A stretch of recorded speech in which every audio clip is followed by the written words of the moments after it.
I didn't plan to say anything that night. My name is Nora Callahan. I'm 31 years old, and I run a small catering business out of Burnaby, British Columbia. I source local, I cook from scratch, and on a good weekend I can feed 200 people before the sun goes down. But none of that mattered to my family for a very long time. For most of my life, I was just the one who didn't go to law school. My older sister is a corporate lawyer in Toronto. Bay Street firm, corner office. The kind of job my parents described at dinner parties the way other people describe lottery wins. She graduated top of her class from Osgoode, passed the bar on her first try, and married a man who also passed the bar on his first try. My parents had a framed photo of her graduation on the mantel in the living room. It has been there since I was 22 years old. There is no photo of me anywhere in that house that I can remember being put up after I turned 18. I don't say that to sound dramatic. I say it because it was just true, the way the weather in November is just true. You don't argue with it. You put on your coat and keep moving. Growing up, my sister and I were close in age, but not in much else. She was meticulous, quiet, good at sitting still. I was always in the kitchen, pulling things apart and putting them back together. I made my first pastry dough at 11. I burned it. I made it again. My mother thought it was a phase. My father thought it was fine, as long as I also kept my grades up.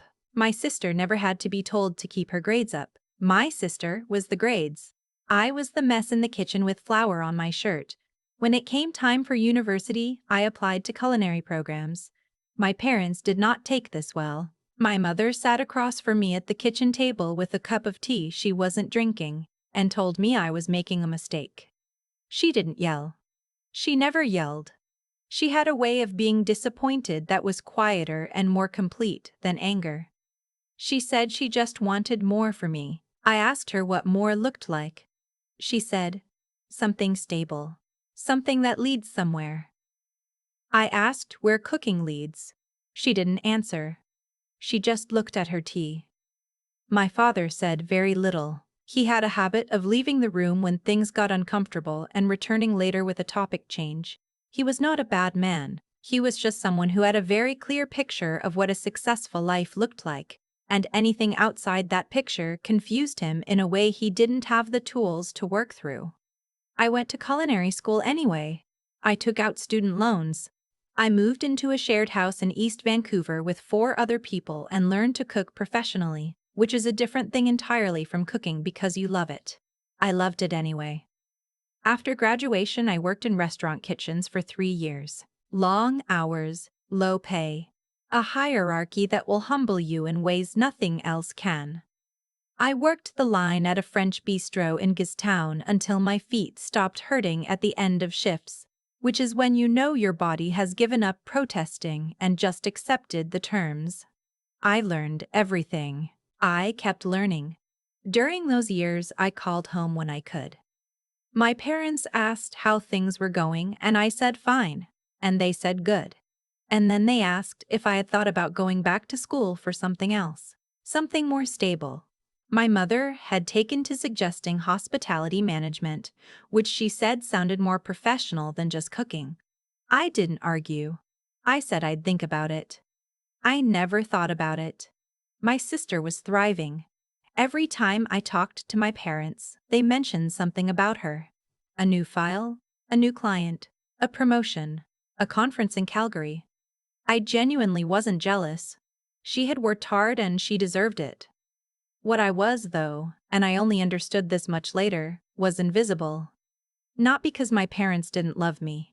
I think they did, but love and attention are not always the same thing. And in our house, attention followed achievement, and their definition of achievement was very specific, and I did not fit inside it. I started my catering business 4 years ago.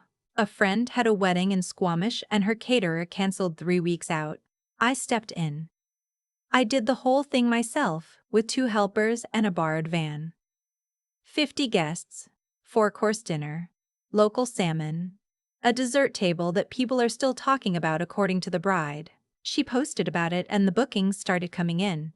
I named the business Hearth & Co. I registered it as a sole proprietorship, got my food safe certification for commercial operations, opened a business account, and started keeping books with a spreadsheet and eventually actual accounting software when things got serious. Within 18 months, I had hired 2 part-time staff. Within 3 years, I had a small commercial kitchen space I was renting in Burnaby. By the time of the Christmas dinner I'm going to tell you about, I had a full-time team of 4 people and a waiting list for bookings that went into the following spring. My family did not know any of this. This is not as dramatic as it sounds. I hadn't hidden it. I had mentioned the business to my mother twice. Both times she had said something like, "That's nice. Be careful with debt. Have you thought about what you'll do if it doesn't work out?" So I stopped mentioning it. I didn't announce my milestones because no one was listening for them.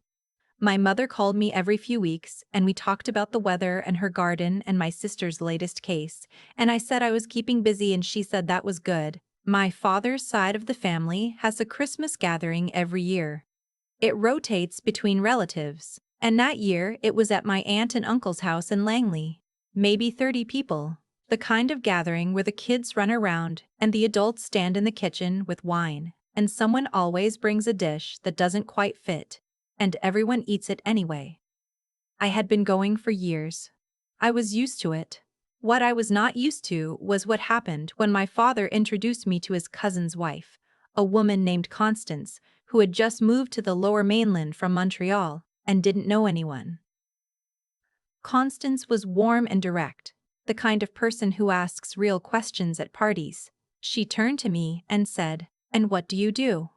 Before I could answer, my father said, "And I want to be precise here because I have replayed this so many times." He said, "Oh, Nora does food stuff.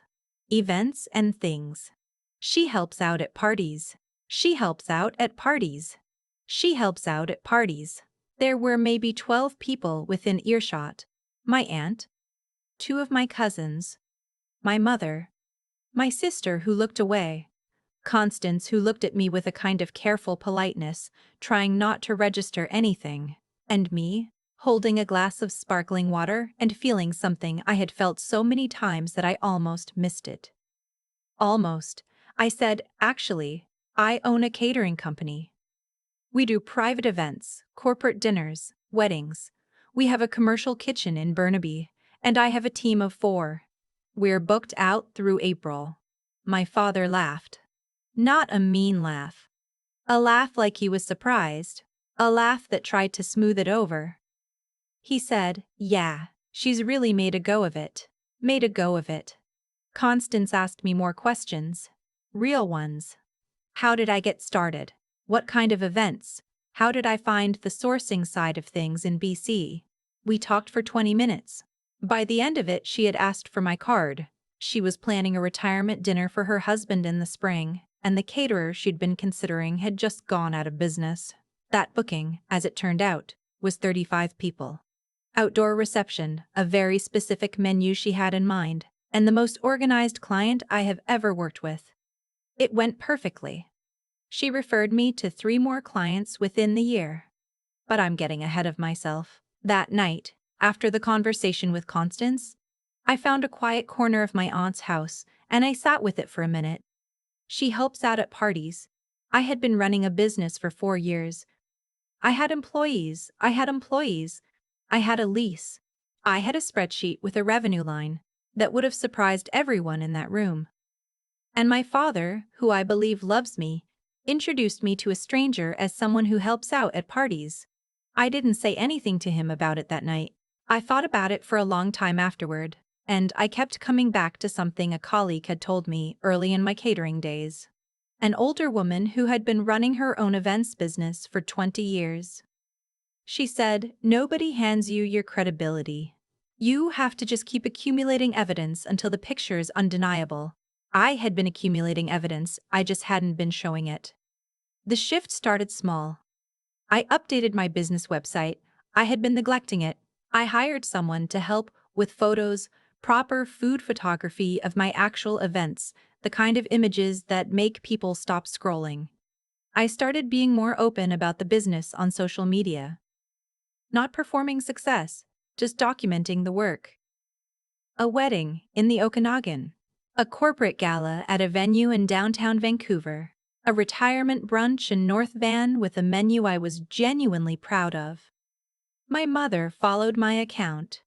I know this because she started commenting occasionally. Just little things. That looks beautiful. How lovely. Once, on a photo from a winter wedding where the table settings were particularly good, she said, "You did all this yourself?" I wrote back yes with my team, and she wrote back, "Wow." That was it. Wow. But I kept it. Spring came. I did Constance's retirement dinner. It went well. Beautifully, actually. The week after, she posted about it publicly and tagged my business. The reach surprised me. My inbox had 12 new inquiries by the end of the following week. My sister called me out of nowhere. She had seen the post. She said, "Nora, this looks incredible. When did you get so serious about this?" I said, "About 4 years ago." She went quiet for a moment. Then she said, "I had no idea." I said, "I know." She said, "I know." She said, "I feel bad." I said, "You don't need to." I meant it. My sister had always been focused inward on her own life, not cruel. There is a difference. We talked for over an hour that day, which was more than we had talked in years. It was the beginning of something better between us. My father called a few days later.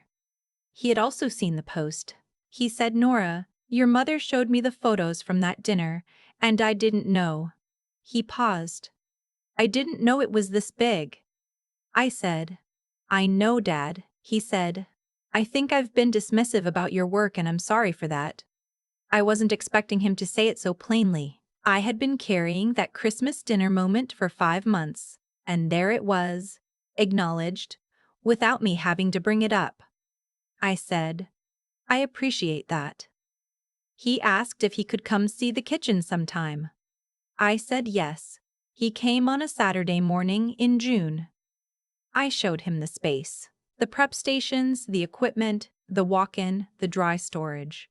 I showed him the booking calendar. I showed him a contract from a corporate client, one of the catering contracts for a series of quarterly board dinners, a recurring booking that alone covered a significant portion of my overhead for the year. I watched him read the dollar figure on the contract. He was quiet for a moment. Then he said, "I had you wrong." I said, "I know." He said it again, differently. He said, "I genuinely had you wrong, and I'm proud of you." He said it like he meant it, which I think he did, and which took me a long time to be able to receive without suspicion. But I received it. My mother came to one of my events that fall, a garden party in Richmond. She showed up an hour early by accident and ended up helping me set tables, which was not what I had in mind. But she was careful and asked before touching things, and somewhere in the middle of laying out centerpieces, she said, "You run a tight operation." I said, "I try to." She said, "No, I mean it. This is real." I said, "It's been real for a while." She said, "I know that now. I should have known it sooner." There is a version of this story where I confronted them, where I brought receipts and demanded acknowledgement and made people feel the full weight of being dismissed for 4 years. I understand why people do that. The impulse is completely human. But that was never going to be the version I lived. Not because I didn't feel the hurt. I did, I do. But because I have never wanted the point of my life to be convincing my family to validate me. The point of my life is the work. The work was always enough. What happened was just the work becoming impossible to ignore. Constance, that woman from Montreal who asked me real questions at a Christmas party in Langley, invited me to cater her daughter's engagement party the following March. 28 guests, seated dinner, and she told every single person at that table who had made the food and how to find me. My father was at that party. He introduced me to Constance's husband himself. He said, "This is my daughter Nora. She owns Hearth & Co. They did all of this tonight. You should try the mushroom tartlets before they're gone." The husband said, "You must be so proud." My father said, "I really am." I was standing about 6 feet away when he said it. I heard the whole thing. I didn't need him to know I'd heard. Some things are enough to carry quietly. I still cook from scratch. I still source local when I can. I still work Saturdays when the bookings call for it, which they usually do. I have 6 people on my team now. We are booked out to next summer. Last month I put in an offer on a larger kitchen space in Coincidental. More square footage, a second loading bay, room to grow. I thought about my mother's face when she said, "This is real." I thought about my father saying, "I had you wrong." I used to want them to see it earlier. I used to carry around this low-grade grief about all the years they didn't look. I don't carry it the same way anymore. I'm not sure when that changed exactly. Maybe when the bookings stopped fitting in the spreadsheet and I had to switch to actual software. Maybe when I hired my second full-time employee and realized I was now responsible for someone else's livelihood. Maybe when I looked around my commercial kitchen one morning before a big event, everything prepped and in place, my team arriving in their whites, and thought, "I built this by myself," while nobody was looking. While nobody was looking was when it got built. I want you to know something, if you're in the part I was in, the part where you're doing the work and the people who are supposed to see you just don't. It is hard. It is specifically the kind of hard that doesn't get enough credit because it doesn't look like hardship from the outside. You're not in crisis. You're just invisible. And invisible is its own kind of weight. But the work doesn't need to be seen to be real. It was real when no one was looking. It was real when my father said she helps out at parties. It was real every Saturday morning I was in the kitchen before dawn while the rest of the city was asleep. The work doesn't wait for permission to count, and eventually, not always, not for everyone, but sometimes, the picture becomes undeniable. Keep accumulating the evidence. That's all I know. I've thought about that Christmas party in Langley more times than I can count. Not the humiliation of it. That part faded faster than I expected, but the mechanics of it. How a person can be standing right in front of you and still be invisible. How my father, who loves me, looked at 4 years of work and described it as helping out at parties. Not because he was cruel. Because he genuinely hadn't looked, and I had let that happen, partly by not pushing back, and partly because I had convinced myself that the work should speak for itself, without me ever actually letting it be heard. That's the thing nobody tells you about being overlooked by your own family. It doesn't usually come from malice. It comes from a fixed picture. They formed an idea of who you were at some point. Mine was formed around the time I didn't go to law school, and that picture just keeps playing on a loop while your actual life happens somewhere they're not watching. You can't argue with a loop. You can only change what's in the frame. What Constance did that night was ask a real question. Just one. "What do you do?" And when I answered honestly, not small, not apologetic, but actually, honestly, something shifted. Not for my father in that moment. That took longer, but something shifted in me. I stopped editing myself down to the version my family had decided I was. I said what was true, and I let it be true out loud in a room full of people. I used to think the lesson was about proving yourself, about accumulating enough success that the people who doubted you have no choice but to come around. And there's something to that. The work has to be real. You have to actually build the thing. But that's only half of it. The other half is deciding that your life doesn't need to wait for the verdict. The bookings came. The team grew. The kitchen got bigger. None of that waited for my father to understand at first. None of it required his permission to count. My father came to see the kitchen. He read the contract. He said, "I had you wrong." I received that. I let it land instead of deflecting it. which is harder than it sounds when you've spent years bracing for dismissal. That's its own kind of growth, learning to accept acknowledgement from people who were slow to give it, without making them pay for the slowness forever. Nora didn't blow anything up. She didn't deliver a speech at the dinner table. She just kept building, and she let the building do the talking when the time came. That's not passivity. That's discipline. The restraint of someone who knows the work is real and doesn't need the room to agree in order to keep going. If there's anything I want to carry forward from all of it, it's this. The quiet years aren't wasted. The years nobody was watching were exactly when the foundation got laid. Credibility, the real kind, doesn't come from a single moment where someone finally sees you. It comes from the accumulated weight of everything you did before they looked. Keep doing the work. The picture will become undeniable. It just takes longer than it should, and that's okay. You build it anyway.